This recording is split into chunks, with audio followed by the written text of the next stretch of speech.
Welcome back to File Under Fire, a wrestling review podcast. My name is Brady. I'm your host, joined as always by Dom Hi. and Aubie. Howdy. And today we are talking about matches that have a gimmick. That's a real broad statement. I'm honestly surprised we didn't get like I feel like these are three pretty standard gimmicks. Yeah, they're pretty tame for a gimmick match episode, but this is an infinite Yeah, it's an well of infinite stuff. pool. Yeah. I voluntarily just didn't want to search that hard. Yeah, but it's okay because you brought something that's still good and Yeah. very worthy of talking about on the podcast. But also we when you think of gimmick matches, you could go, all the way from your basic no disqualification or ladder match, which we do have one of, or all the way to Judy Bagwell on a pole, which is not a Yeah, I pole. think gimmick match applies to anything that's not a standard match. Singles or tag, yeah. Which, and even in that case, right? Like you can get into deathmatch stuff. It's like you said, it's a real deep pool. We will return to this probably too much, just because usually gimmick matches too always have some something crazy to talk about in them. It's a never ending well. It's part of the beauty of pro forever wrestling. giving You one. don't get in football where they're gonna have like a no offsides game. Yeah. It's unique to wrestling. Just it lets you play with the rules and the universe and all that in very fun ways. Even in combat sports, you think about boxing or MMA, which are the only two things you can really closely relate wrestling to. They have a very specific set of rules, and even though some rules may vary depending on promotion, right? Like Pride obviously has had different rules than UFC, but still, it's the thought process is still the same. You're never gonna see something as crazy as a Texas death match, which I think they should do like lights out, unsanctioned. But you got to do the gimmick where you last man standing. Turn the lights off, turn it back on. Yeah. Transition a little bit into the first match. Aubie, you brought Terry Gordy versus Killer Khan, Texas Death Match from World Class Championship Wrestling, 11/22/84. You also sent a nice little video, video. It's not really a video package. It's like a edited together explanation of why Terry Gordy and Killer Khan want to murder each other in a Texas death match. Yeah, and I wish it had even more. Yeah. But the basic gist of it is that Gordy brought in Killer Khan and paid him to teach him the Oriental Spike, which is I should have told you all that too because it plays into the match. But and then Khan turned on Gordy and the Freebirds. I see. So Gordy is like the default. Sorry. Did that disappear? No, I just wanted to sing Bad Street. Oh yeah, hell yeah! The song sung by his brother. Yeah, I thought my mic did the thing again. No, you might have disappeared for a second if you were saying something. But no, I wasn't. I paused to hear. All right, yeah, Bad Street. USA. Yeah. Yeah, it's to explain the Oriental Spike. It's basically like a thumb to the side of the neck and a chokehold at the same time. Is that right?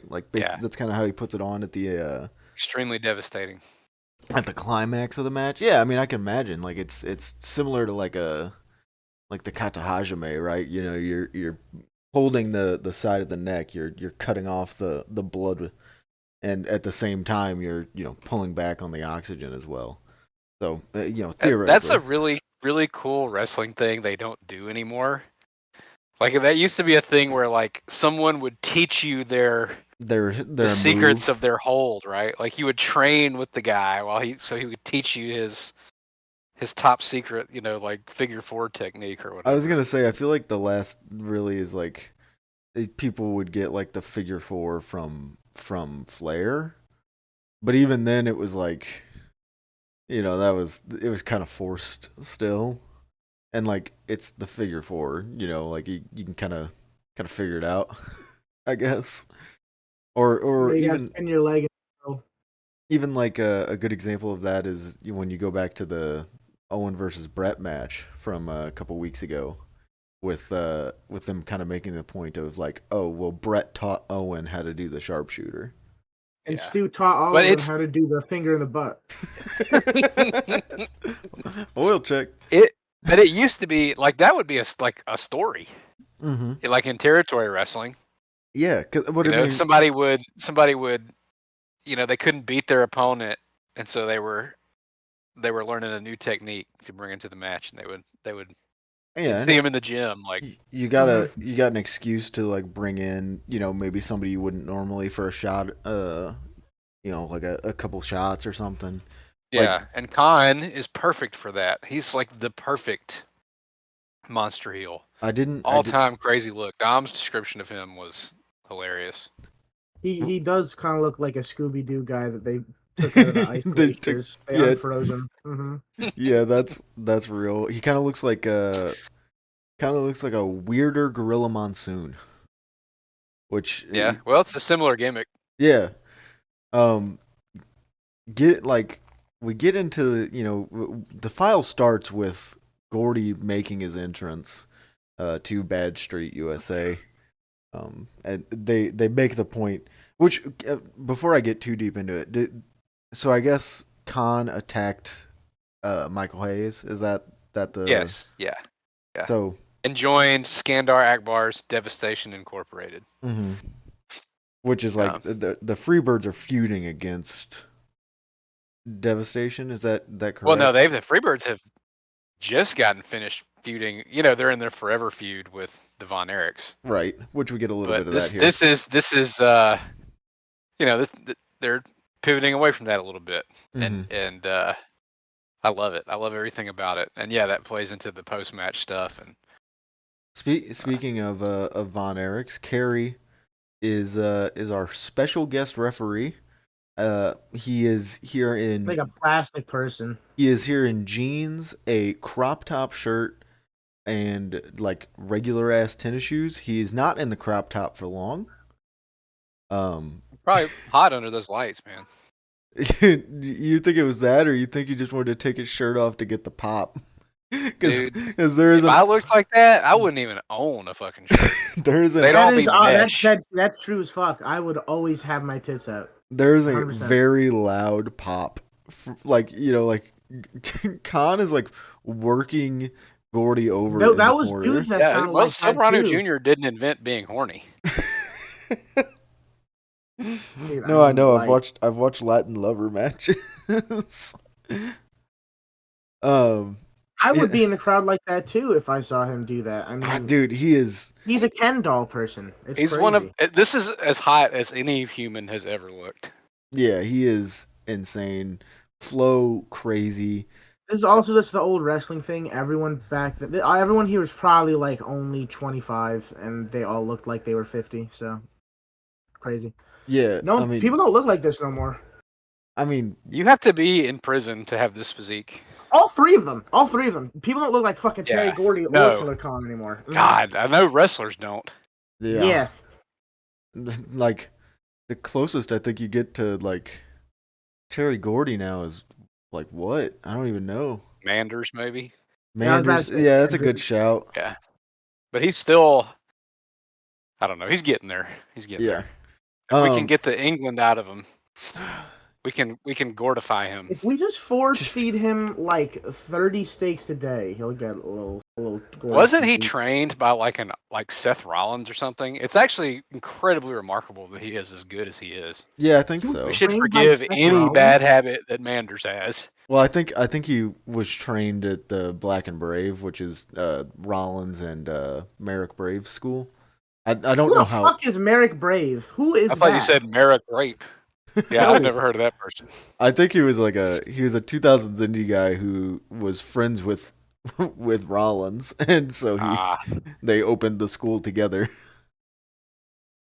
I Um, mean, man, anyway, so yeah, starting off the match, like Gordy gets in and they just start like hammering on each other. yeah. And this, I actually first saw this match. I was specifically asking for punching matches, mm, and this is friend of that. the program Lawson linked this one. Yeah, this is If that they're for not, sure. it's not a high volume of punches, but they are Actually, goddammers. really, uh-huh. 3 good punching matches today. When I'd you agree with that statement. Yes. when you think about it, we'll get into that a bit more. But Yeah, all these guys can punch. so like Khan bites Gordy's head like real quick. Starts working over Gordy, stomping him out, Brady, and what do you think the Gordy scalp tastes like? sweat. Yeah, not good. Stale Milwaukee's best. Mm. I mean, in that Some promo camels. video Oh thing, yeah, you he was said passed out in the back of that conversion van. it's So whatever the back of a conversion van smells like. and then they pull him out, and he's like, if I want to put in a piece of snuff and spit it out, I will, and he does. Yeah, he's awesome here. He Absolutely awesome. Obviously, it goes without saying, but I say those things anyway. Just an all-time great guy in his prime, at his peak. uh Ideal pro wrestler. very funny too that you picked this because I literally this past week watched the developmentally speaking with old Luke Gallows, which is the fuck Doctor Death uh Oh yeah, that's gimmick. just hilarious. Yeah, it is that is a damn all timer, and that is why I was trying to ask you if you had any any Ray Yeah. Gordy Noah First, matches. first time in history anyone has ever asked, are the Ray Gordy Noah matches on tape? Or has anyone asked for Ray Gordy in general? um I don't know. Brady sent some links that look pretty good. I can't lie. I wasn't looking, but I That will wasn't even believe you. him. It was just that was just Festus. Oh, I think even the better. yeah, that was Festus versus Vladimir Kozlov. Biscuits and gravy. Hey. That's that. This podcast is off the rails already, and we're 12 minutes in. Well, That's okay. we gotta work with it. We gotta work with it because one of the matches is 10 fucking minutes. You know, Yeah, in the this match, like it kind of like starts pretty. I don't want to say slow, but they're like punching the shit out of each other, and like Gordy gets his head like rammed into the pole, and isn't that yeah like Yeah. he gets rammed into the pole, and then he like comes up, dude. He bladed probably too deep, and like he's gushing. Yeah, and he takes it. Both of them do this. mhm, And you could say it's slow. I think this match is like unbelievably efficient. Everything Yes, they hit has an effect mhm. and like plays into. There's no wasted. It's like the MS1 Sangre Chicana, like but in world class. He throws him out and he takes a nasty bump on the concrete, and yeah, then he slices damn near to the bone. It looks like. Which like I I think mean it that's helps. oof. I think it helps that like Gordy, is like has the hair in his face, right? So like you Is can't big and see. fat. Well, you can't see where he blades, like you can't see the forehead, but you can see the amount of blood that just covers the rest of him. And It's to the point where like it's all over Khan before he blades. Mm-hmm. He's It's on covered in Carrie. Gary Gordy's I blood. was gonna say it's all gets all over Carrie too. Yeah. Carrie kind Ah, of what a kind of match. insane to just be like he's very okay with just being covered in random guys' blood. I don't think they really cared about that shit back then. I mean, I don't Yeah. think they did either, but yeah, he they Very brave guy. I know what you're saying. so Texas Death Match. Obviously, pins don't count for a win, but they are important. So we get a side suplex from Killer Khan, then goes up to the rope, gets the knee drop on Gordy and gets the pin, which gives Terry Gordy his first 30-second break. And it's totally believable. Like I said, they've probably only have been like 10 offensive maneuvers in the first fall, right? But like he gets his ass whipped and gets pinned. And he's just gooshing blood. Yeah, he is like I was dripping. hiking, not paying attention to the rules of the match, so I thought he just really lost. No, the first time I watched this, I was going to say that too. The file that I clicked on did not say Texas Deathmatch, so I was like, "What the hell?" Oh yeah, Like, yeah, that was cool, but there's like 12 more minutes on this thing. You're like, what the fuck happens here? Like, because the one that's on YouTube has Japanese commentary over the match commentary. They actually explain Texas Deathmatch rules at the beginning of this one, but you can't hear it on the YouTube version. Mm-hmm. Yeah, they do explain it that like it's pinfalls don't count, but you get a 30-second break after a pinfall, which means and then like you have 10 seconds then to get up, which Kerry administers the 10 count. He is a fast fucking counter. It is I like it.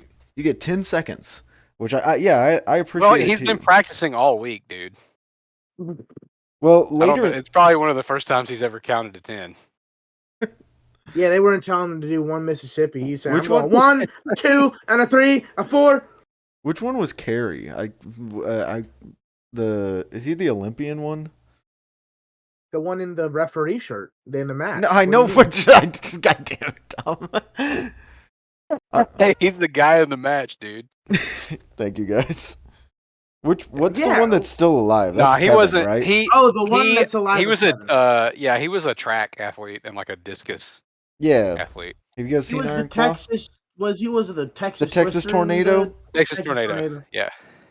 He was on that WWF TV tray, that real file under Fireheads. Yeah. He was also. Oh, go ahead. Continue. I think I forgot. I already forgot what I was gonna say. You can go. Oh, I was gonna say he was also in ECW. Oh my god, he was, huh? And they Todd Gordon asked him to they were gonna put him under a hood and have him be a surprise guest, and so he goes out under a hood in a ring jacket that says Kerry Von Erich on the back. Yeah, no, that's real wrestling. What a real worker. I was gonna say there's that infamous image of Kerry where he's trying to pin someone and his foot is completely backwards, and you're like, oh well, yep, he is. He didn't have a foot, huh? Yeah. That's that story. I with Todd Gordon. He says if you said something to Kerry, you had to say it 3 more times to him because he wasn't gonna remember. 10 minutes later. Man. I mean, he had so many bumps to the head, straight up, and narcotics. Yeah. And PTSD. A lot of the things. Yeah. Anyway, he's hot here, and he counts real fast. He's very hot. He is hot and does count fast. He's proven to the world he can indeed count. So Gordy does get up after the 30 seconds, but I did right. By this point he looks absolutely insane. He is just soaked in his own blood. And Khan immediately gets back on the attack, but Gordy starts to mount the comeback, throws Khan out of the ring, and then he throws Khan into the pole, but he doesn't go out of the ring to do it. He reaches from the inside and throws him into it, which I thought was really cool. That's awesome. The comeback is awesome. Again, just completely efficient. The crowd is going nuts. Mm-hmm. He's so believable. Fighting through all that blood. Man, what a wrestler. So now Khan gets busted open. And he also hits an unbelievably deep gusher here. Yes. See, so like, I also don't know fully where Khan bladed because he is a top of the head blader. He has a few of these matches that are just like ghastly amounts of blood, and it's a neat trick for the bald guys. If you blade up top and then it just covers your whole face. There's a yeah, Ricky Choshu match that is disgusting that he does that in. Jesus. It's going to be included in the thumbnail along with Sexy Great Carrie. match too. But so after he gets back in the ring, Gordy hits a line, picks him up, hits him with a pile driver. It's a line, yeah. Yeah, hits the line, pile driver, and then pins him. And I wrote thick pile driver too, and awesome. The kind of clothesline that people don't do anymore because everything has to look so crisp, where they it just looks like shit. drag through you. Yeah, but it still looks like it hurts and it sounds like hell. But yeah, there is a literal puddle of there blood. are multiple puddles of dark, thick blood, dude, all over the ring. Yes. I saw it and I went, "That's not good, man. Like that's not ideal, you know? Yeah, like the lights are reflecting off of it." Mm-hmm. Hospitals back then are probably just like, I don't know what to do about that. I'm gonna put a Band-Aid on it, man. I don't know. These guys were not extremely not going to the hospital. Of course not. Was this the main? I hope. I don't think so because this was a Star Wars show. What? So the World Class around the holidays would do shows that they called Star Wars that were like big. They were their big arena shows. Okay, gotcha. And it's just in name coincidental. Oh, it's intentional. I'm sure. Oh. What year did Star Wars come out? Way before this. 79? Star Wars came out before that. Way before that. I'm so bad with that stuff, and also I don't like Star Wars. 77? I had no idea. Yeah. No, it's intentional, but I'm sure. No, the main was Kerry and Kevin against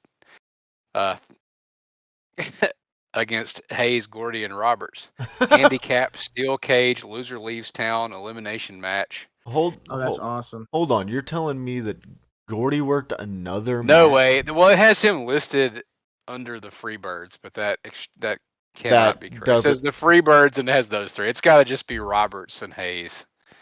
Yeah. Especially with the way this one ends. I would hope so, yeah. Yeah. Yeah, okay, I found that. I'm looking at Wikipedia like a moron. Let me look at I found it on Cage Match.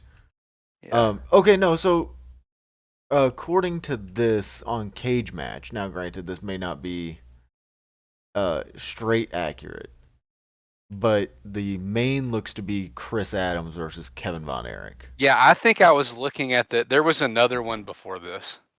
Like a month before this. I just put 1984 like a dummy. Yes, I did. So they would run multiple.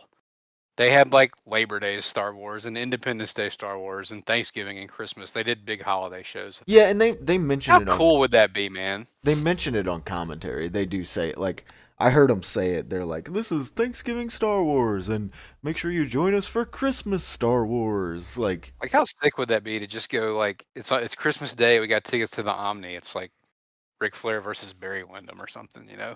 Mm-hmm. You know that's gonna be a hot crowd. Yeah, that doesn't happen anymore, brother. We've lost. Yeah, nowadays you know that's just gonna be dead. Workers want to be home with their families. There's no sacrifices anymore. Yeah, no. I mean, I get that, but that's just an awesome. You know, it's like going to a movie on Christmas or something. It's a cool, fun thing to do on a holiday. Yeah. Wrestlers aren't doing fucking blow anymore. You know, dude, I guarantee there was so much in this locker room. Yeah. Oh yeah. Well, we know there was. To get back to this is not to your point about people had to wrestle after this. This was uncommon for World Class. Right. There are territories that were violent and gory, you know, like Amarillo, Memphis, Puerto Rico, that always had a lot of blood. But this is not always had a lot of blood. Huh? Yeah, Amarillo, I feel like is the Texas, like they're always treated as the ones who are kind of like the outlaws and kind of did some crazy shit. Whereas like, yeah, World Class was more big. I don't want to say like WWE style, but just big like popcorn matches, you know. mm-hmm. Get the Von Erichs over. Yeah, it's good. I love World Class. World Class TV is really good. Yeah. But this was uncommon. This was uncommon. It's really like this should be the benchmark for Texas death matches. Maybe that's crazy for me to say. I think it's top 2. I don't know. There's a Jerry Lawler and Dutch Mantell versus Dundee and Buddy Landell death match that we don't have all of that had 28 falls. Oh my god! In the Mid-South Coliseum, which had to have been insane. That had to be so fucking loud for the whole thing. Yeah, I think Dory had a 4-hour one. Yeah. Which is, of course, not on tape. As far as the ones that are on tape that I have seen, the only one I can think of that is close, there's a Hercules Ayala, Carlos Colon, Texas death match in Puerto Rico, which is another one. I have almost made this my pod match like 5 times, and that's another one that I have almost done a bunch of times. So we will guarantee watch that at some point because we got to talk about you Carlos almost, Colon in Puerto Rico. We should, we can talk about it a little bit here while we're not, off subject of the match, but like this was almost like your pod match was something almost different. Not I don't want to say wildly different because like it wasn't, it's still territory era kind of blood feud stuff, but like it was still almost like it was different territory, different vibe, different storyline entirely. And I know you said you like, I know you were making a like Supercut playlist, right? Or are you making a playlist or like a Supercut video of like the whole feud? Did we lose him? Oh man. I'm sorry, I'm here. There are DVDs out there of the feud that somebody made, I don't know, 10, 15 years ago. And the first, I broke it in 2. And the first, I've already posted the first one. It's from like 77 to 83. That's their first Lose or Lose Town matches in 83. And then I cut it off and I found a bunch of stuff from the 85 feud that was not on that DVD. And I found a bunch of stuff from the 88 feud that was not on that DVD. So I am making like that's what I'm working on now. I thought I'd be done with it by now, but I just keep finding stuff. And it is just unreal. The quality of the TV, the promos, and the matches is, I mean, it's probably going to be like 8 hours worth of stuff, and you could watch it in one sitting. Oh yeah, it's just unbelievable. Get back to the match here. Khan, like I said, a pool of blood laying under his own head.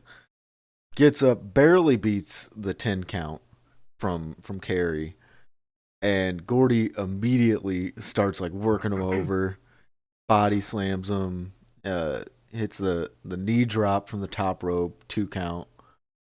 Then Khan gets a comeback, punches, leg drop, goes for a pin, he gets a 2 count. And then they go to like try and both hit a vertical suplex on each other, and they're like both fighting it. And they're both fat as shit. This is so good. Mm-hmm. Yes. I posted this on Twitter like a year ago and said something stupid like, this is the only like reversal dance I'm trying to see. But they are struggling to get that vertical suplex, and it looks so very believable. And it's, I mean, you're on the edge of your seat seeing who's going to get this vertical suplex. I 100% agree. It is quite literally, it's 2 very big, very strong men struggling, I think is the best way to describe it. Mm-hmm. Which is a lost art. Well, yeah, you don't have very big and strong men anymore. Even then, you don't get much of this. You get a lot of running into each other. which is cool too. Which we do get a double down. We do get a double down. Not Yeah. not in this match, but you get. I just struggle in general is lost. You do get the struggle, and then finally Gordy punches him just like right in the stomach, and he's able to get him over for the vertical suplex. Goes for the pin.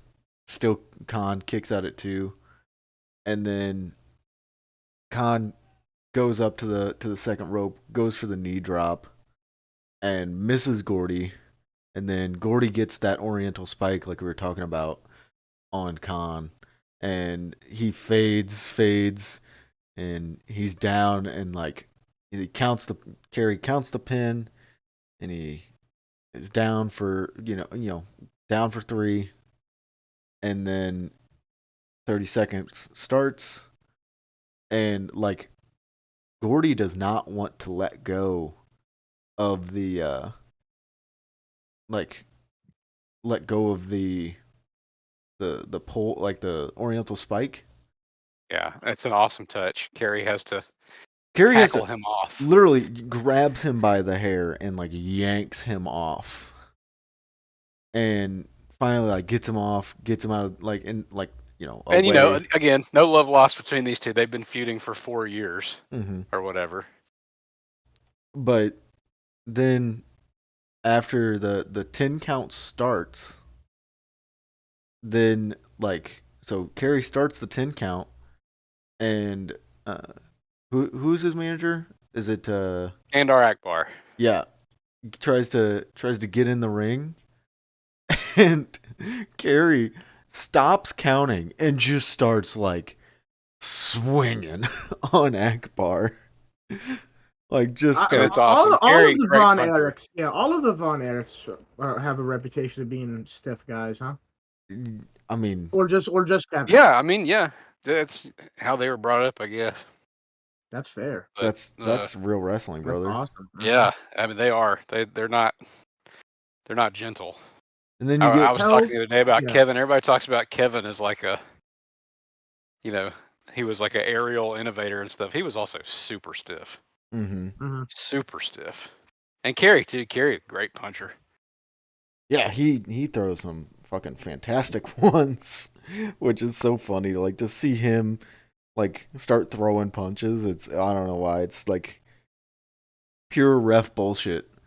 But you get Missing Link comes in. Missing Link, maybe Supercuts Hall of Fame. Maybe one of the craziest looks of all time in pro wrestling. It's if you've never seen what Missing Link looks like, I don't even know how to describe it to you. It's like a road, one of the Road Warriors in Great Muta had a baby. That's yeah, or if the Barbarian passed out and his friends fucked up his hair. Yeah, he got ribbed. Yeah. Maybe that's how this haircut or the gimmick started. But yeah, so he goes after Gordy, and then Kerry starts going after Link, and they're just wailing on Link, and then Khan gets up, they're wailing on Khan, and crowd's going ape. Eventually they both powder out. At one point Link tries to get back in with a chair, and Kerry just hits it into him or something, or steals it from him. Yeah. And then they finally they powder out, go back to the little entrance area, and Kerry gets a mic, tells us that Gordy is the winner because Khan wouldn't have made it to the 10 count. Yeah. We already knew. Everybody already knew. And then he goes to shake Gordy's hand, and Gordy, nope, not gonna do it. And again, I think I said 4 years, but they've been feuding for 2 years before this. That feud started when he slammed Kerry's head in a cage door. There's a lot of bad blood here coming into this match. Which is kind of cool, right? Is Kerry, tries to be the bigger man, goes to shake Terry's hand. Terry doesn't want to do it, and then Carrie's like, okay, fine, goes to leave, and then Gordy grabs the mic and tells Carrie to come back, and then he shakes his It's hand awesome the and way he does it too, because he says, "If you ain't a coward, you'll get back in this ring and face me." So yeah, there's a moment where you're like, "Oh, they're gonna fight." they're gonna scrap. They don't, but they they do battle it out, and that's pretty sick. Um, moving on, unless you have anything Yeah, else they to shake say. hands and everybody Yeah. goes crazy, and it's beautiful, Um, wonderful moment. moving on. Dom's match of the week is Shawn Michaels versus Razor Ramon, the ladder match from Mania. This is 3/20/94. I mean, I feel like this was kind of brought because I said on the Mania episode that I had never seen it. No, it wasn't Brock because of that. It was Brock because I didn't want to look for anything else. Yeah, it's a little Well, column you A, little watched it column B. you watched it before the Mania episode, right? And we're like, "This is great." Yes. Yeah. And I also just wanted to bring it, and I was like, "Oh well, actually, ladder matches count." So It does count. Yeah, and I'm glad you got to see it, Mm-hmm. Brady. I'm interested to hear what you think. It is like it makes me sad, honestly, that I like. It makes me sad that ladder matches have become too insane, if that makes sense. It does. Because like they get a lot out of very simple things. I think I know right, but they exactly what you're do a lot talking of about. Yeah. they do a lot of good spots using the ladder. Well, and everything they do, of course, they're innovating, but it's all like standard operating procedure in a ladder match now too. Yeah, like But it's man, like when he like throws the ladder on, there's a couple of those that are just nasty as Yeah, hell. like that's definitely not a gimmick ladder. This is probably just something they bought and it's no, heavy as fuck. Yeah, it's heavy. You can tell. You can tell when he's whipping it on him how heavy you it is. it's so funny too. I was like watching this with some friends, and I was like, you can tell too, like they realize about like 3/4 of the way through the match is that they should have gotten more than one ladder. Yeah, Because live and learn. they use this one ladder for so many spots, and then it gets like cockeyed as fuck, and they're like, like Sean and Razor are not small guys, especially Razor is a Razor. deceivingly big man. Yes. Yeah, it's hard. Like, cause you see him so often standing next to Nash and Hogan. Yeah, you don't and then you're like, oh yeah, realize. he is like 6'5", huh? Yeah. I want to know what you liked about it too, Dom. This is very interesting to me because I know like this is like a canon match, right? This is like an all-time great match, but I also know that there are like modern. Obviously, you guys are smarter than most, but like modern current wrestling fans who think this is like boring. How I go ahead. I didn't think it was boring at all. I No. think it had everything I can enjoy in a match. Yeah, I know. I like Razor. I think I like Razor and Scott Hall as just as like in a vacuum as a persona, right? Mm-hmm. I like him. You see him all the time in the WCW. Well, not all the time, but like WCW.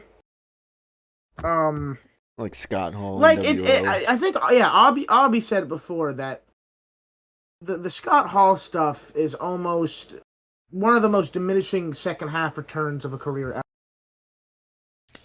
Yeah, he's coasting for sure, and he's in rough shape by then. But yeah, when he's Razor, when he's hungry, you want like, war? Yeah. That's what I like. I was saying he has great punches. I think he's fun to watch. He hits a little choke slam. That's fun at the start. I think it's paced well. The little Towway choke slam. I love that choke slam variant. Nobody does that anymore.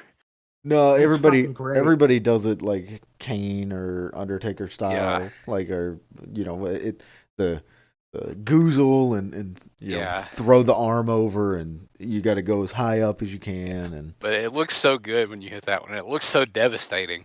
Yeah, because it's you kind of get the sense that he's really trying to just drive you back down to the mat. And both these guys, right? Like I said it last week. that the critical reevaluation of Shawn Michaels has come back around to a stupid degree. Yeah, where it's like people act like he was never good. I think he's a great little jerk off in this. I think he's a fucking. I mean, yeah, and because he is. Yeah, but yeah, there's something to that. Cocaine is probably better for art than Jesus. I don't think that's really like a revelation. Drugs make better art than Jesus. But Jesus. Pre-retirement Shawn is something to see. His punches are great too. Shawn should have been praying to Jobu. I think another reason why I like this match is because, I don't know, it's like the ladders, the thing, when they use the ladder, like it looks like it hurts. Like it sounds like it hurts. I feel like a lot of WWE, I'm like, I don't know, these, I feel like they're, I feel like a pussy, like a Mark. I'm not saying Mark. I feel like a fucking pussy when I'm like, I don't know, they're gimmick ladders. They're probably just not as hard. Yeah. But I mean, this looks like. Well, they use them to jump off of. Yeah. And do contract. And there's some of that here. And some iconic stuff here. Like the splash. Yeah, the one usage of the ladder I always think of when it comes to this match is like, I think it's near the start. It's when he fucking sliding drop kicks it right into Razor's ribs. That's the first ladder shot, because they have like a hot start without it. They don't get the ladder 5 or 6 minutes in. That little thing probably sucked, because that was straight to the ribs. It was not pleasant. It could not have been pleasant. No. Yeah, they do. But that's another one you see people do, but they don't do it with that level of No, yeah, Shawn sends it. Shawn. Yeah. They do it. That's something that's part of the language of a ladder match now. You're getting the ladder in the ring, and somebody, basement slide kicks it into you. Like he goes full force weight, just drop kick, bow. Like we get the classic Shawn over the rope sell, like when he gets whipped into the corner. That everybody. I think it's fun. Yeah, I mean that's that is a Shawn Michaels as you said, spot. he's a dickhead. You love to see him get knocked goofy. Yeah. Yeah. Although it is funny, he takes a lot of this match straight up. He does vicious stuff, but and he does a couple eye rakes, but it's not like he's cheating. He kind of beats Razor Ramon's ass. Yeah. For a lot of this.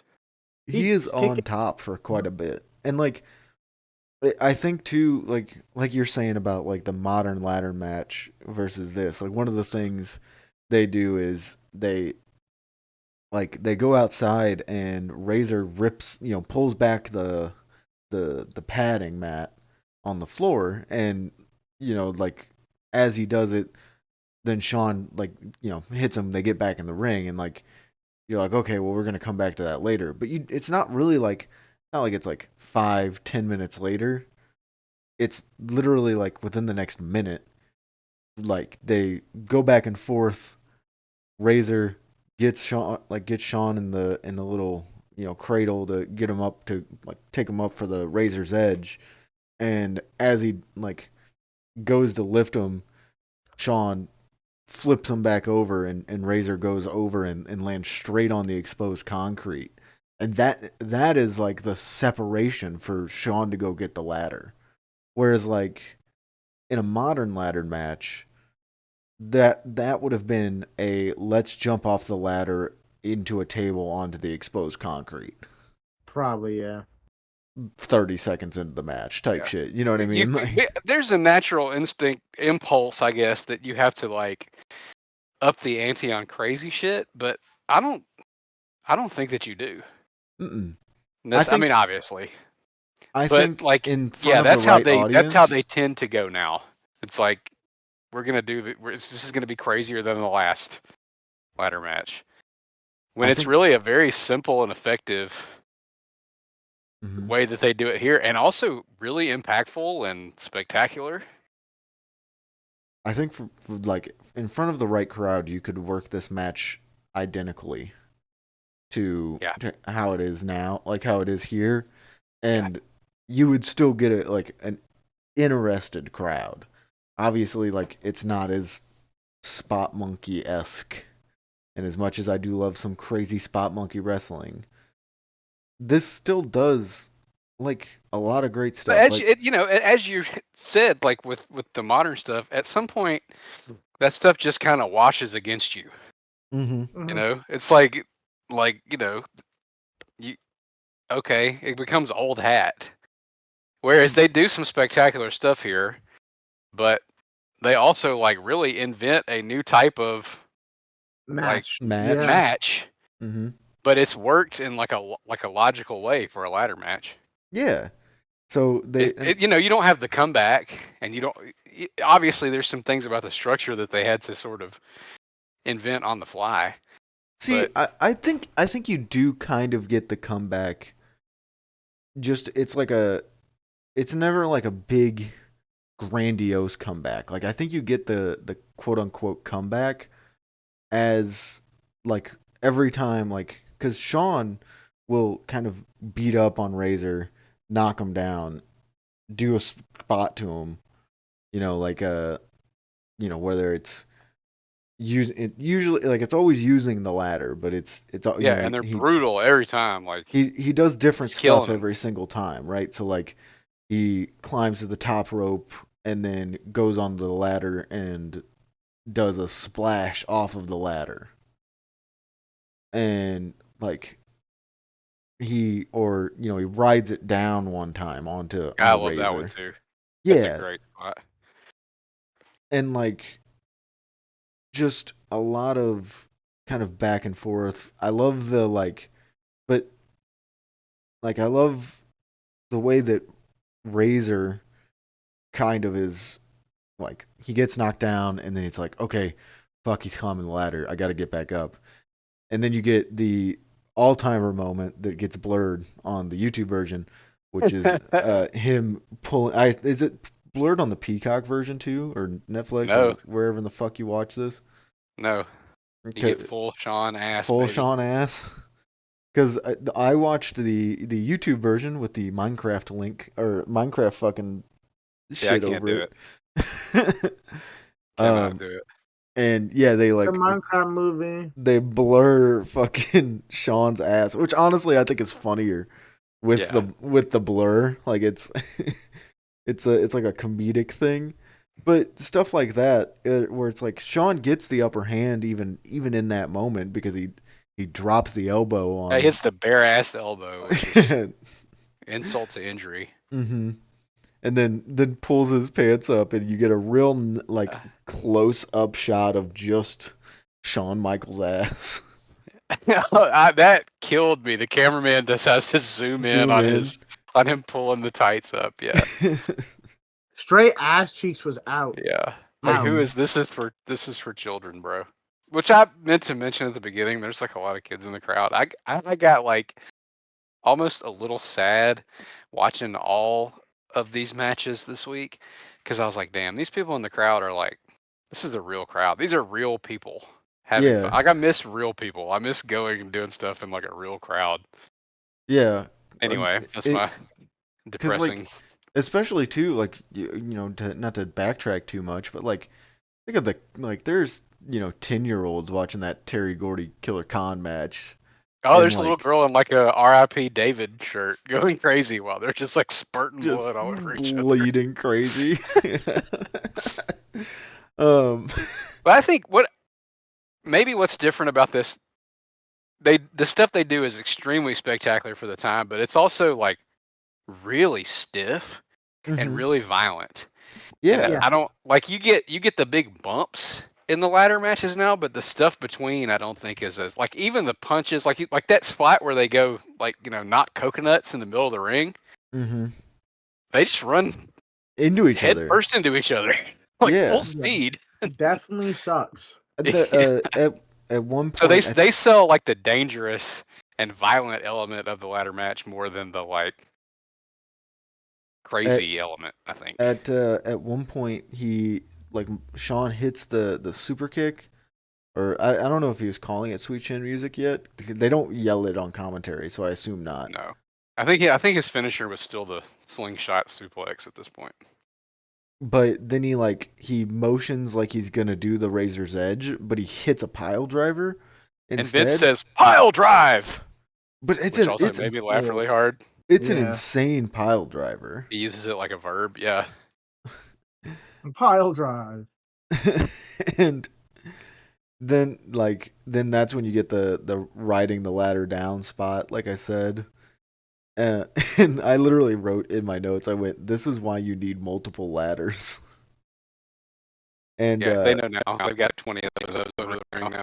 They need them anyway to build their weird doohickeys. Mm-hmm. It's, I think, like to think of a match we've also watched on the pod, the El Generico, the now infamous in our circles El Generico and Kevin Steen match.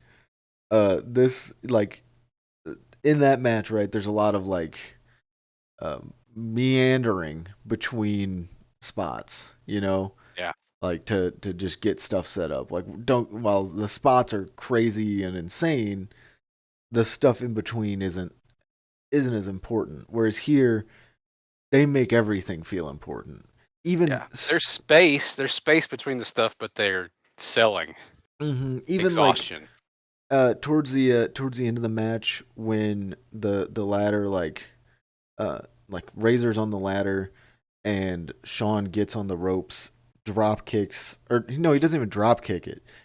That's when he bulldogs, or double axe handles him in the back. I don't know. He just kind of punches him really, and then Razor jumps off the ladder, but then the ladder falls and smacks Sean. Yeah, which definitely also sucks. Oh, that sucks so much. But then Sean takes the ladder and just kind of throws it, and it whacks Razor. Oh, and they don't get a good shot of that, but that seemed like one of the worst things in the match. And it's the so heaviest part, just point of the top of the ladder, just nails him in the arm, and he wasn't expecting it. That was just Sean being a dickhead. Yeah, it's so funny to me too, because we all know, right? In hindsight, that these guys are boys, and so to have. I mean, it doesn't matter though if your boys are Shawn Michaels, because he'll still probably try and fuck with you. I think. But also, that's how it goes too. You're gonna go harder, You're not gonna be worried about hurting their feelings if it's. Isn't there a story Nash talks about where he's like, "Yeah, I'm pretty sure he sandbagged my finish just to fuck with me." Probably. He did an ass bump on the jackknife, and it was yeah, that was him trying to bury me. Yeah, he's in the Jack-Off Hall of Fame for sure. Yeah. Yes. He does have some great matches on his resume. There's no question about that.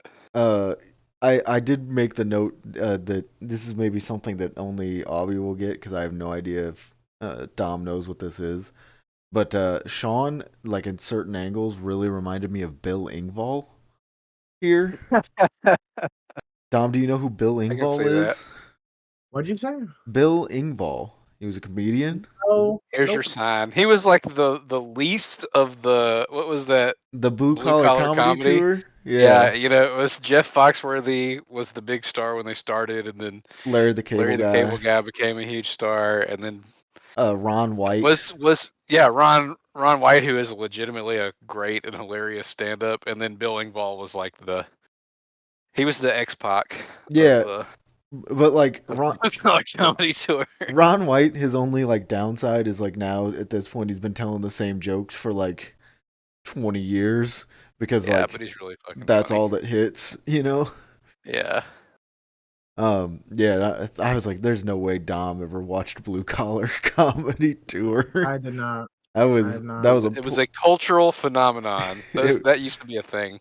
This is probably. It used to be a monoculture. This will probably be the first of many times I reference this on the podcast, but the movie list that I made has Larry the Cable Guy Health Inspector on it, which is a movie of all time.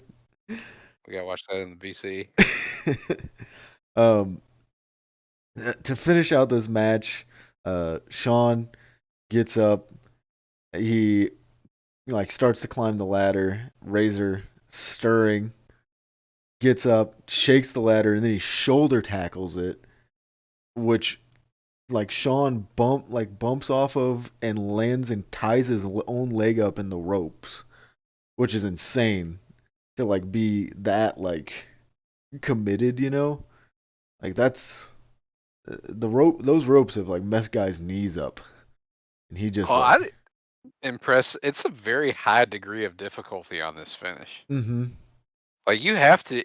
They made this. You have to hit that perfectly, and then you have to get caught in the ropes perfectly, and then once he untangles from his leg from the rope, he gets his His arm arm caught in the rope stuck. trying to get Yeah, out. Yeah, yeah. It's really clever on how it builds, and but you get Razor climbs up, grabs the ropes, and falls down to his back, which is insane, by the way, to like just fall yeah. off the ladder. And I did want to say too, these Intercontinental titles are some of the best looking titles ever. Oh yeah. This IC title design is so gorgeous. I always liked when they brought it back with the white strap for Cody and stuff. Um, the new one that they have has kind of grown on me, but this one is like all timer, I think. Mm-hmm. I'm laughing to myself now because I know what has to happen. But so to end that match out, you do get, or in the file out, I guess is the best way to put it. Are Is you gonna bring a Cody match, dude? n- Glee. you get Razor posing Gonna on bring the a Cody ladder match. with Tom, I run. I am gonna pretend. um I'm gonna pretend like I watched that one. so last week I haphazardly made a comment about how no one would ever bring a Wade Barrett match to the podcast. And then I went, well, Wade Barrett worked in like 2010s WWE, and you know one thing I remember a lot from that era of TV matches is they would just throw gimmick matches at the wall to see what stuck. Like they would do a lot. Like this, I mean, I was actively watching at this time, right? Like there's a good chance I watched this match as it aired. Um, they would just I've seen a uncomfortable amount of lumberjack matches from like 2010's Raw. This match is Randy Orton versus Wade Barrett, Falls Count Anywhere from 12/27/11 from SmackDown. Um, And I'm glad you brought a Wade Barrett match. that Everybody act like Wade Barrett's a joke. Respect Wade Barrett. I feel like this is a match that could have very easily been a great territory match. I agree. I mean, it makes sense. Like when Just you. beating each other hard. Hmm. They are like when they get not to jump too far ahead, but like when they get to the part where they're in the hallway, Oh, dude, those punches once they are get crazy loud. Like every punch they hit is echoing through the once they hallway. get out of the ring, and like, or out, I shouldn't even say out of the ring because they do a lot of stuff outside the ring. But once they get like over the guardrail, this match like kicks into high gear. Yeah, they start just punching each other straight up in the head. It It's awesome. is like the first like I said before they go into the guardrail stuff, they do a lot of really fun and really good stuff. You like start off, they're punching the shit out of each other. Randy gets on top, starts beating him. He hits a like mean uppercut, like he. I assume it's just the noise of his arm to the chest, but even still, like he whacks that sucker, Yeah, he smokes them with it. He smokes the shit out of him. and they like go out of the ring. Randy slams his head off the apron and then throws him into the steps. And dude, he eats all of these fucking steps. And then he puts his head up on the stairs and then like stomps his head. Fucking goddamn. And That's then gotta suck. they go like get out of off the stairs and he does his fucking like his bullshit ass. You gotta pound the mat, get They ready called for it a Viper coil. yeah.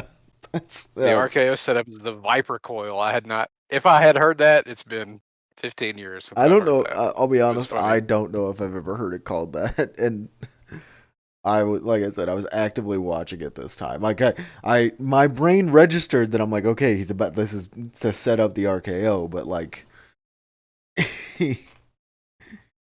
yeah, he he like sets up for the RKO, goes to jump up for it. Wade stops him and throws him off into the post, and they're like Wade starts punching away, and then we get a cut. They go to commercial, and then come back from commercial, and Wade still on top, working him over.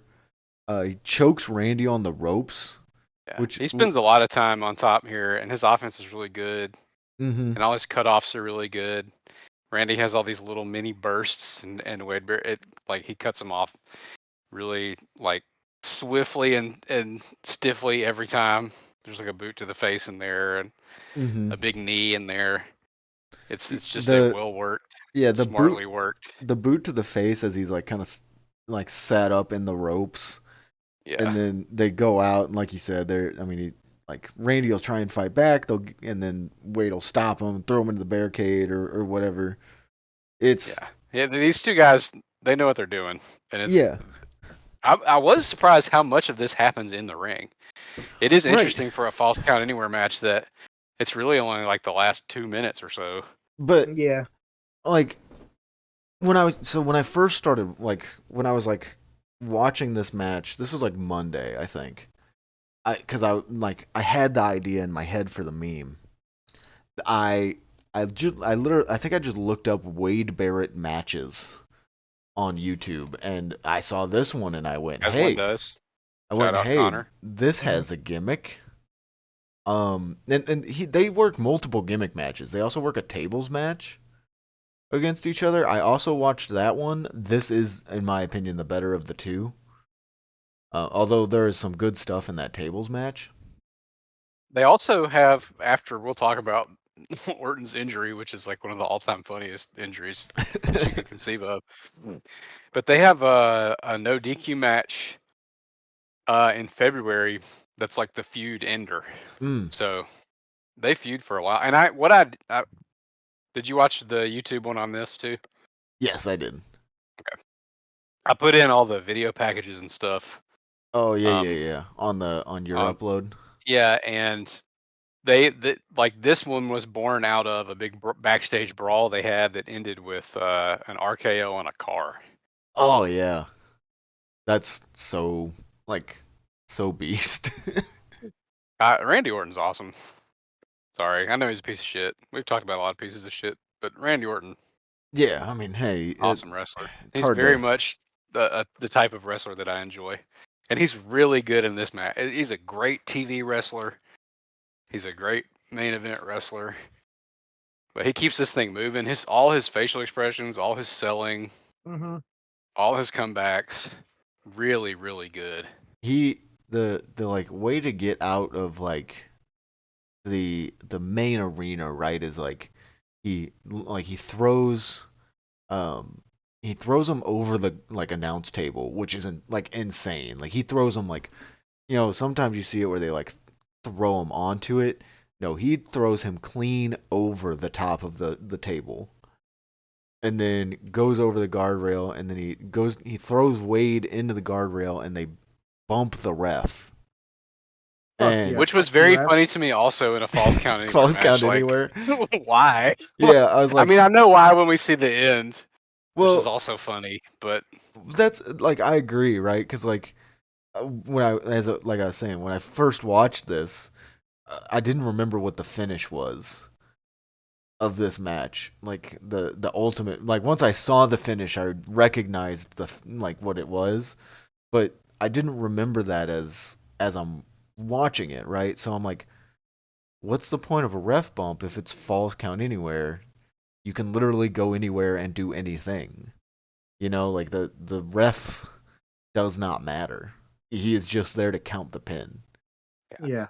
And but whatever, we're bumping the ref, baby. I guess that's and cool. I would like to point out again, these punches here are loud as hell. Oh yeah. They like brawl through the crowd, and then they go in the backstage, and they're in like a hallway, and Wade puts Randy through this fucking like this catering setup table with some on the border tortilla chips and Nature Valley like Nutri-Grain bar bullshits. I Catering. Yeah, catering. And he he like throws him through that table, and I just like picks him back up. They immediately start like he goes to like ram him off of like a cart, and like Randy like There's some funny stuff backstage. There's like a director's chair there for no reason. There's some no empty cardboard boxes. so like he rams his head off the cart, or goes to like ram Randy's head. Say that 10 times fast. Uh, Off the cart, but like Randy stops and then hits Wade off of it, and then throws him into some more crates, and then they go. I think it's what they go into is like the makeup area for like where all the like girls and even some of the guys like get their makeup done. I think that's why that chair is there, because you see like a mirror and stuff, and then like there's a girl that like goes running off. So I assume that's what this is like that's the get your makeup done before you go out type shit. But he does grab that like director's looking chair and go. I thought he was, dude, for a minute I thought he was gonna hit him with it, which would have been insane because that thing looked gnarly. But he misses it. It hits the table, and they're brawling. They're going towards an elevator, and the elevator door opens, and Wade like runs in there, and then Randy like throws everybody out, gets in there, and then we we get a cut to the security camera inside the elevator. Very funny. And you just like my The head, right? director had the elevator camera on his big board. I was like in my head, I'm like, okay, they're gonna go into the elevator. We're not gonna see him for a bit, whatever. And then it does the cut to the security camera, and it that in itself popped me beyond belief. And they had to pre-record that like 2 hours before the show, so at some point they just had to go get in an elevator and like start beating the shit out of each other in this elevator. Well, I mean, maybe not even it doesn't, probably doesn't, because like this is definitely still the era when SmackDown's taped. So like That's right. Yeah. you could realistically like cut it right after they brawl out of the arena, like cut, go out, Yeah, and then tell the all the crowd like, backstage shit is but they had to have been showing it on the Tron, right? Because the crowd's still reacting. see, I don't know, because like, But it couldn't have been pre-taped because he herniates a disc. Not that it matters. I think the elevator stuff was pre-taped because cutting to a black and white elevator camera like while you're recording a live episode of television would be very funny. it's just, yeah, it's very funny in all concept anyway. But they like get out of the elevator as Orton's like choking him, and they go down, like they're brawling down a hallway, and they turn a corner, and the cameraman, like, instead of continuing to follow them, stops and just looks into what is a stairwell in the arena somewhere, and just looks through the little like window on the door, and you see them kind of fighting, and then you don't see them, like you see them start to go down the stairs, and you hear what I call the Lego like breaking noise from the video games, which is why I sent that clip. That is a good fucking It's like comparison. the noise when and then they decide, after you see, like, after you hear that noise, you then the camera goes in there, gets right behind Wade. He like takes a step down, realizes he might have just murdered Randy Orton, and we just see Randy laid there, looking like goddamn dead Peter Griffin. It is comical. very funny. It looking like the Yamcha image. He is full Yamcha pose. He just like stuck there, and then Wade bails out, goes out an exit door, which is also so funny, brother. This is live on TV. There is a camera 1 foot away from you. Are you? Did he just run out into the street like in his fucking underwear and like get in his car and drive away? Think he was gonna get away with murder? Also topical because I just watched Major League last night. You know the scene when the catcher like runs out of the stadium and takes the bullpen car. Yes. That's what I imagine Wade Barrett did here. So funny.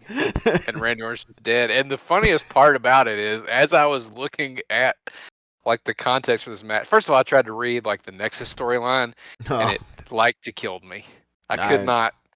I felt like I'm not neurodivergent, but I felt like I understand what it is like to have ADHD. Like trying to read what happened in the Nexus storyline.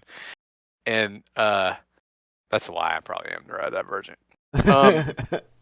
I'm talking on a wrestling podcast right now. Yeah, I mean, you set up a 70 video Steiners playlist about a week ago.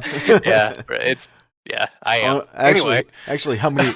Real quick, how many playlists are you currently working on? Just one. I'm kicking some ideas around there. Right now, we're in Lawler Dundee land, which has made this SmackDown very jarring. Yeah, no especially blood. like fast forwarding through it to clip the video packages and seeing like the backstage stuff after watching like '86 Memphis is incredibly jarring. Yeah, because like this is like, I mean, commentary. You don't even have Lawler either. Like it's peak like bad acting, sterile. I mean, it still is, but yeah. Like the cult speak where they're like repeating the same phrases over and over. It's unrecognizable. And Memphis is probably the biggest influence on sports entertainment, but they're still like they put so much care into making it feel real, no matter how over the top it is. The more I think about there's absolutely none of that here. It's like so divorced from reality. Like how I said that like you could put like the ladder match, like the Sean Razor ladder match in front of a modern day crowd, you could have put this match in front of a Memphis crowd, and I think it would. Oh, they would have gone crazy for it. But yeah. there is a one of those Lawler Dundee feuds. They brawl up the like arena steps, and Lawler takes a bump over the rail, like a crazy bump. That probably sucked. Yeah, I was shocked because you see that so much, like where they tease that spot. Mm-hmm. And Dundee just dumps him over the like the rail going up to the bowl, and then he just emerges like anyway. That's very similar to this match because I was definitely neurodivergent. As I was like looking up the context for this match, I found a WWE article where they talked about how he had a herniated disc, and I just assumed, oh, that's a storyline injury. So I'm like, why? What is it that made Randy Orton have to like be off TV for a month? Because this is around the time where he was getting popped all the time.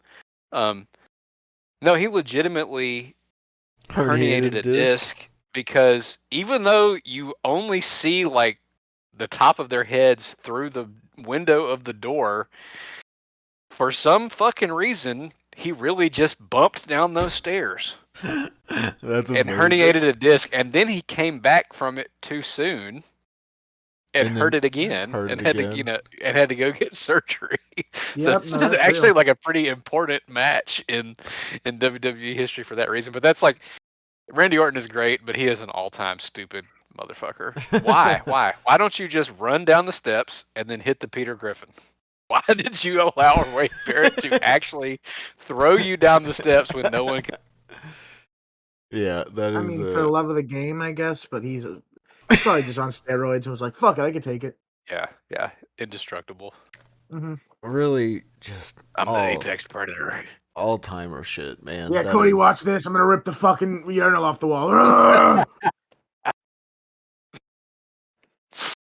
I very much enjoyed this match. Honestly, even with how awful and painful 2011 SmackDown was. Yeah, like contextually, the wrestling, like, you know, wrestling is all wrestling. all the angles that I saw in between were like Big Show, Daniel Bryan stuff, which I remember being pretty good, but like in ring. Big Shark. But yeah, this was fun. A really fun, good TV match. Yeah, what else is? Yeah, I didn't dig too far into it. Is it like, what else is on this card? Do you remember by any chance? You'd have to pull it up on Cage Match because I was going through specifically looking for. You know, they hit all the little stings where they're like hyping up the match, and they played clips from the tables match you were talking about, and they also had they were like captains of opposing Survivor Series teams in November, and they showed some of those highlights. Yeah, But I was really just flying through it. But I kept like right before all the video packages every time.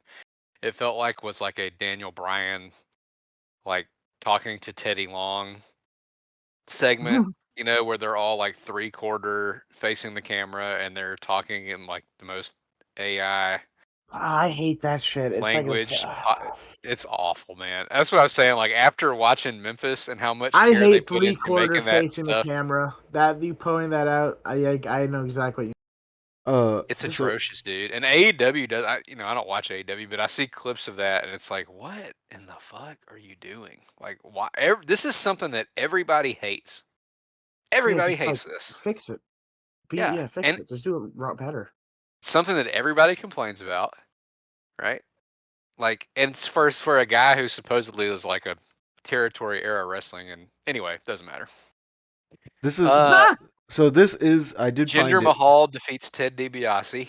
Yeah, so this is the main event of the show. Well, yeah, he killed him. You You killed a can't man. kill a man and then have. They did have a dark match after this. Which so that like so I'm kind of scrolling through like the report thing on Cage Match. Okay, so it doesn't say anything about like uh about the dark match that happens afterwards. The dark match after is Daniel Bryan defending his world heavyweight title against the Big Show and Wade Barrett with special referee Booker T. Which apparently Booker T was like brought out as like a special guest.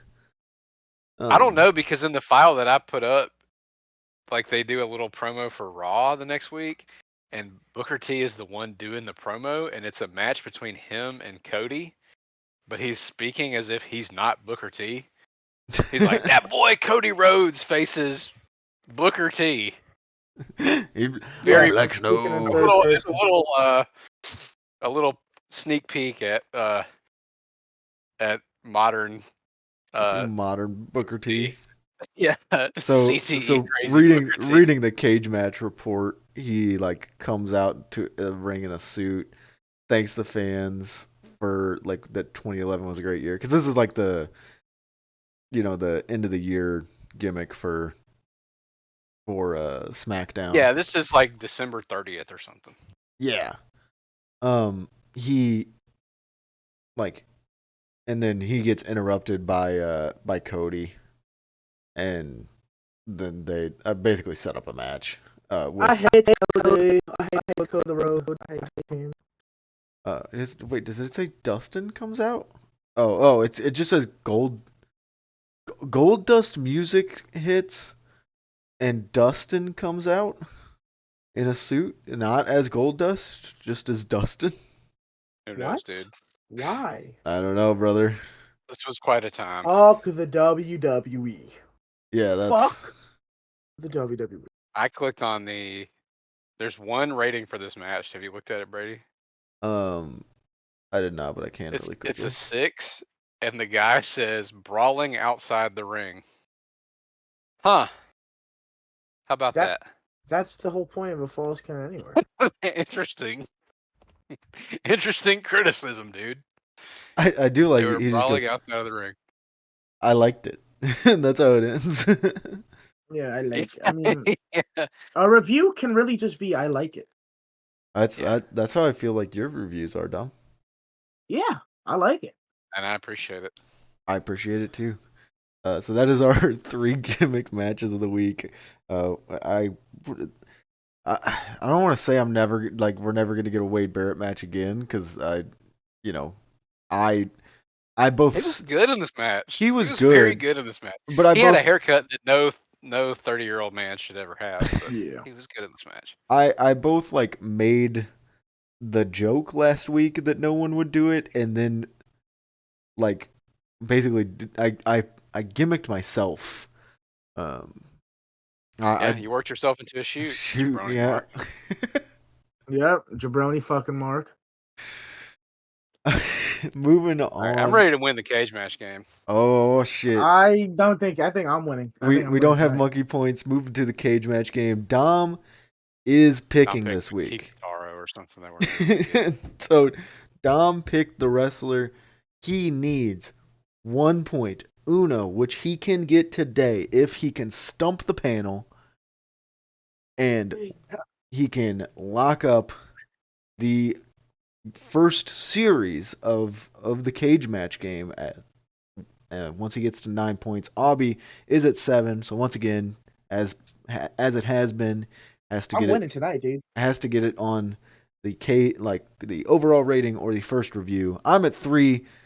Honestly, I didn't even expect to be here. Quite frankly, it's just happy to be here. we're just having fun, big dogs. it's I get to host the podcast, which is fun for me. So Dom, what is the overall rating for your wrestler for this week? It's 2.58. Oh fucker. You motherfucker. Yep. 2.58. Yes. David Flair. No. That would have been really funny. Who's another really bad wrestler? Fuck. Shark Boy. It is not Shark Boy. That's a good guess. Animal themed. Yeah. Yeah, that's fair. That's fair. All right, Dom. Go ahead and give us your first review. This first review is a 7 out of 10. Great worker in Stampede and WCW. Moved well for a big guy. Too bad most people remember him for his work as Blank. I suggest some people watch some of his Stampede works. That will give him For his work as what? You cut Blank. out. Blank. Am I Okay. cutting out? That it was just on that word. Yeah, it was just The on word blank. And so which is very funny. Yeah. I was like, yeah, remember Great him for his work Stampede. as Blank. I don't know who that would be as a gimmick guy, but even did some. Oh, was I supposed to pick a gimmick guy? No. I'm saying like he had a okay. different gimmick. Right, Because my first thought was Jim Neidhart, but I don't remember him being like in a different gimmick. Yeah. The rest of the review says even did some work for Mexico. Good example of how one gimmick is what you are remembered for. Would be a good hand in any territory. Could have been the champ in any regional territory, but no more than mid cards in WCW or WWF. Is this the Renegade? It is not the Renegade. I actually don't even know who the fuck the Renegade is. But he was like an Ultimate Warrior ripoff in WCW. Like they just made an Ultimate Warrior. I would not called have him the known that. Renegade. Nope. Did not even He had know the that's a TV person. title. Did not know. Damn. Nope. We need to watch some Renegade. Yeah, that TV title match. Maybe not. Sure. Maybe not on maybe not as a pod match, but no, just for funsies. Stampede. Remembered for a bad gimmick. This was a 7, but he's a 2.85. Yeah. 2.58. 2.58, even worse. I don't think Jim Neidhart was ever saddled with a bad gimmick. Did you ever even wrestle in WCW?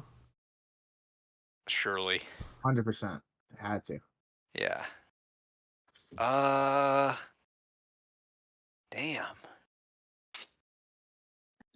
Jason the Terrible? It is not Jason the Terrible. Who the fuck is that? It's a Stampede Wait till guy. next week. Yeah. Wait till next week. The next review is a 4 rating. Credit where credit is Did due. Brady get a second guess? Yeah, Did you yeah, guess yeah. again, Brady? Yeah, I Okay. guess. He did, Sorry. Yeah, I guessed. He said, That's the why I guessed the Renegade. Renegade. Yeah. Oh yeah.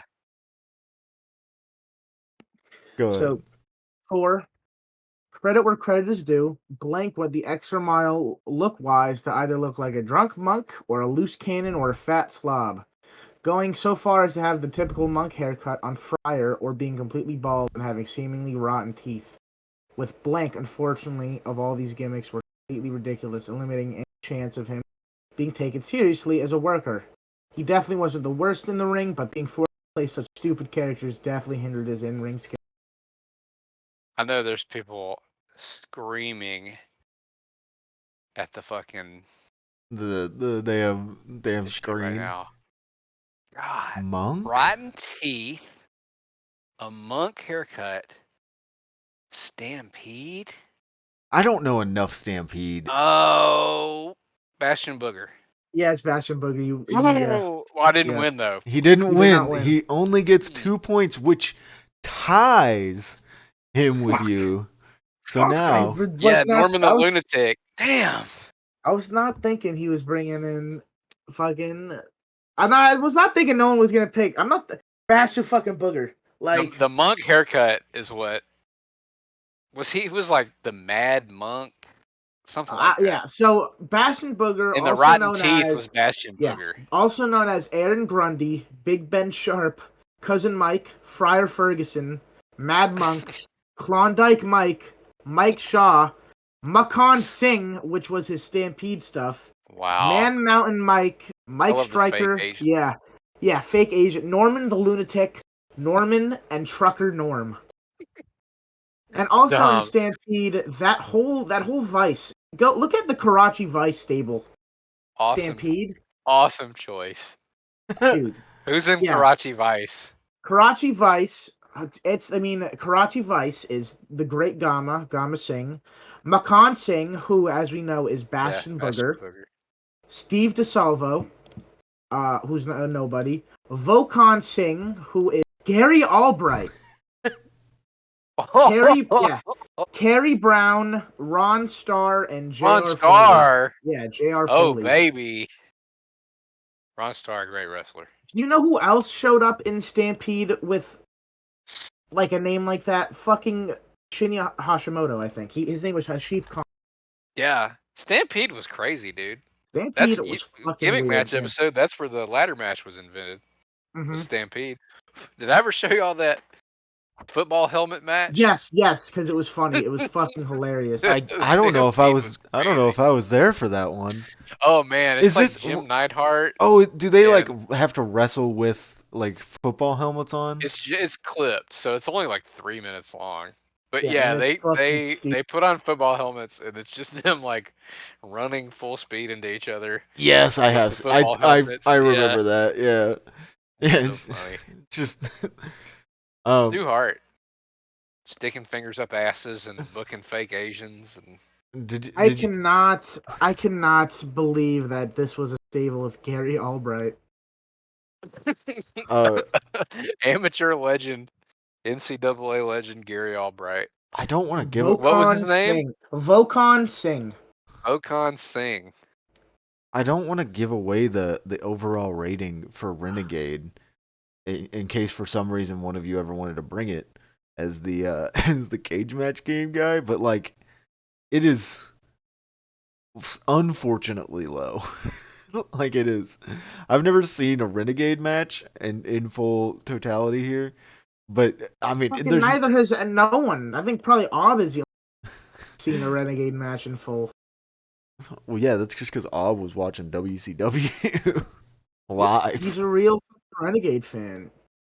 Did Renegade do the rope shit? Did he fucking? Yeah, dude, he was 100% Ultimate Warrior. I think didn't That he is end up like hilarious. killing himself or something? He Oh my god!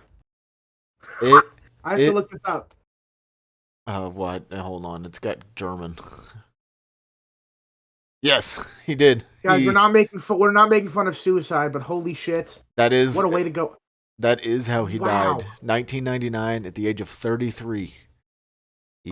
So they teased that the Ultimate Warrior was coming, and like heavily, like there's like innuendo that they were bringing in the Ultimate Warrior, and then it was just a renegade. It was just this guy that was like, yeah, just a straight, blatant ripoff. But no one on Earth could make that work. So I real quick, I just want to say I looked up the wrestler J.R. Foley, and the first picture is him as Hitler. I'm telling you, Stampede was so weird, dude. No, this looks like Holy it was not even. Hell! Yeah, it's not. I don't even. What oh the my fuck? god! What is the context of this? He looks really scared. There's a Dutch Mantel pie about it. I gotta watch that. Shooting on wannabe wrestlers. Why did he use that photo? Because he knows how to get clicks, brother. I will. Oh my god! And be watching this after we finish. And there is footage. This is crazy. Now I have to. You guys got to see this. We're hearing the reaction live. You guys have to look at this. Oh, Google URL. What the fuck? Oh my god. His son Athol. His son's name is Asshole? No, it says Athol. Oh my god. He didn't always have the Charlie Chaplin, we'll call it. By the looks of it. I guess it looks like he at least was a wrestler at some point, not always just a manager. I mean, oh my god, Charlie Chaplin is very generous considering he's in like fatigues and a fucking and a fucking military hat. Military helmet hat. That is 100% Hitler, bro. What if I told you this dude was a part of the original British Bulldogs? Wow. Really? Yeah. He's British? Bernie Wright. I don't know. Foley. Shout out Bollywood Benjamin, the good British person. This dude is trying to jack Bearcat Wright's style. Get the fuck out of here. It was him as Lord Jonathan Foley and Sir Edward Heath, the British Bulldog. We're so deep, boys. This is. Yeah, we're deep because now I just found a 3-minute match of Nobuhiko Takada in the Calgary Stampede versus. Let's go. What? Look at the picture I just sent into the chat. He looks like fucking vet Jack Vaughn. But like, it's awful, insane. We are we're so fucking deep, boys. God bless wrestling, man. What an all-timer. Asshole Foley. That's his name. Takada versus Asshole Foley. Yeah. Asshole Foley sounds like a university wrestler. Yeah. Oh my god, it does. This is Asshole Foley reporting for duty. Oh, I mean, man. You should train. You should train and become Asshole Foley. My name is Asshole Foley. You can Foley. pull it off. Yeah, come out to the Beverly Hills Cop. The funniest part is my name. I'm gonna be Asshole Foley, and I'm gonna straight. I'm gonna play completely straight, not even like a joke. Yeah, my name is Asshole. I'm gonna just beat people up as Asshole. My mic. Dude, I'm just gonna beat people up as Asshole Foley. Seriously. I'm leaving all that in. Yeah. I'm playing my gimmick completely straight. My name is Asshole Foley, and I do lariats. If you have listened to the hour and 34 minutes so far that we have been recording, and you find anything as funny as we are right now. God bless you for even giving a fucking shit about this podcast. Brady, you have to play the Beverly Hills Cop Axel Foley theme. Oh, As the is outro the music. outro music? Yeah. I'll add it. I'll go find them. Or no, put it at the beginning and just throw everyone off. just should I do it before the welcome to the occupation or after? Just instead. Oh no. No, I think you got to do it like after or at the very end.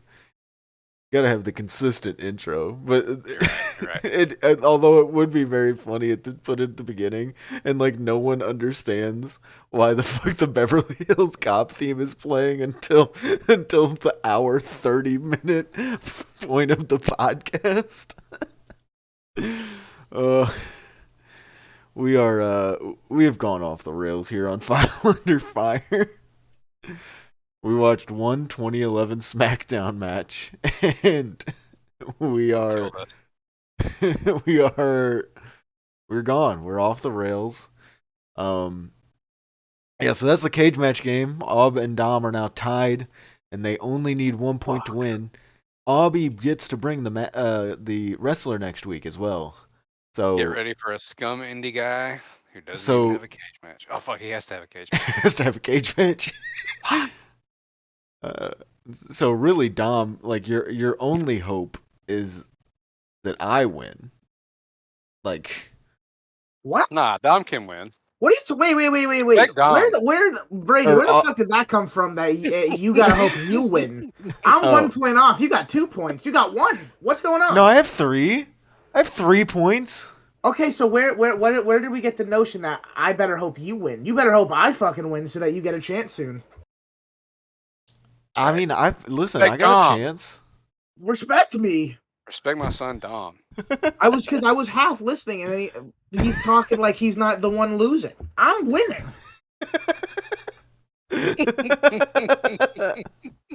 So what's going on here? If you've made it this far, God bless you. Thank you for. We didn't do a dude of the week. Oh yeah, dude of the week. I'm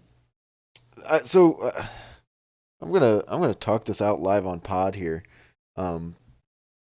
So we said we should do Geo in the chat, but I'm pretty sure we did Geo already. I think he's already been a dude of the week. So shit. Yeah, I know. I forgot about that.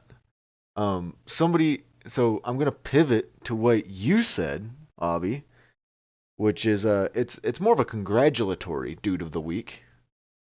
Because Mr. Corey, right, from yes. the old Best in the World cast. What's his blog? I don't even. Shit. I wish you would have told me that we were picking. Oh, I'm sorry. Corey. I'll find it. But we need to Corey, shout it out because it's the whole congratulatory point, which is that he is finishing what is now taking him a year and a half, a long project where he has covered all of the good wrestling from 2003. Is that right? I've heard him talk about it a good bit. He watched everything. And like everything, and he has written a massive article. It's CoreyB2BA.substack.com. I'll put a link in the description. He has his 25 hoots of the year, which are just like the fun matches. He's got the top 5 shows of the year. He's got the top promotions of the year. He's got the top tag teams of the year. He's got the top wrestlers of the year, and he's got the top matches of the year.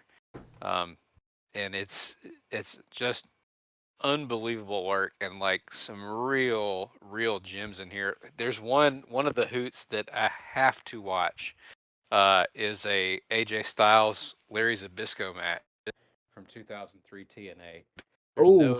Oh damn. Your mic did the thing, big dog. His mic switched to his webcam mic. I'm leaving all this in. I just don't want to edit.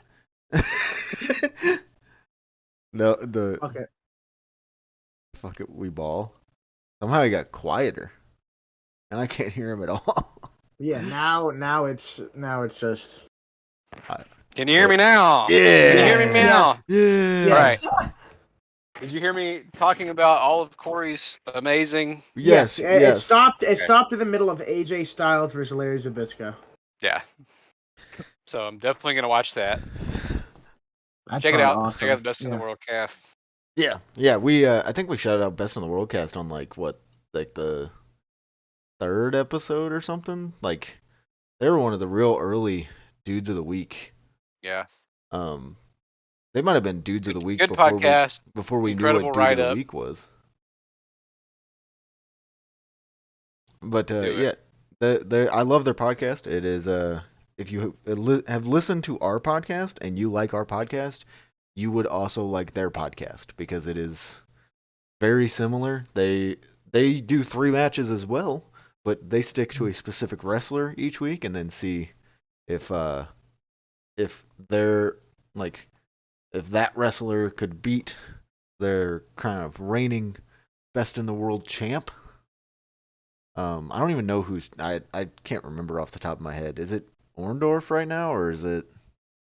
I listened to the Black Terry episode, but I'm gonna be honest. I can't remember if they said Black Terry was the new best in the world or not.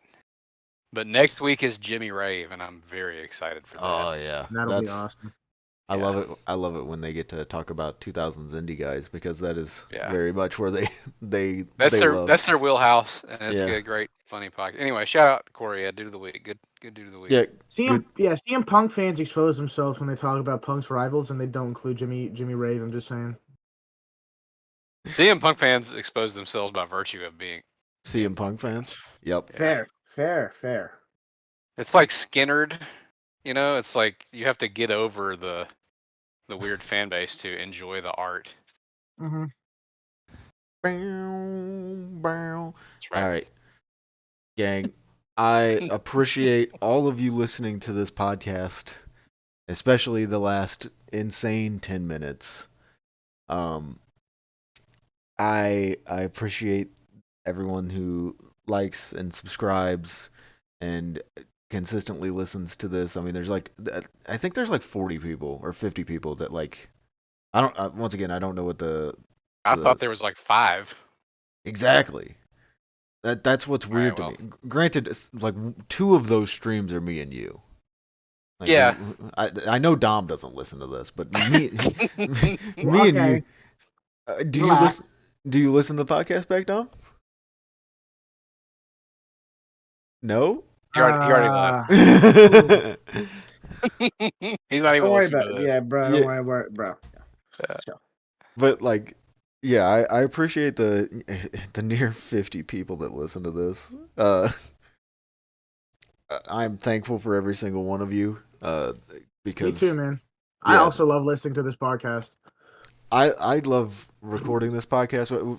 Full transparency, Abby asked us like, was it like Thursday?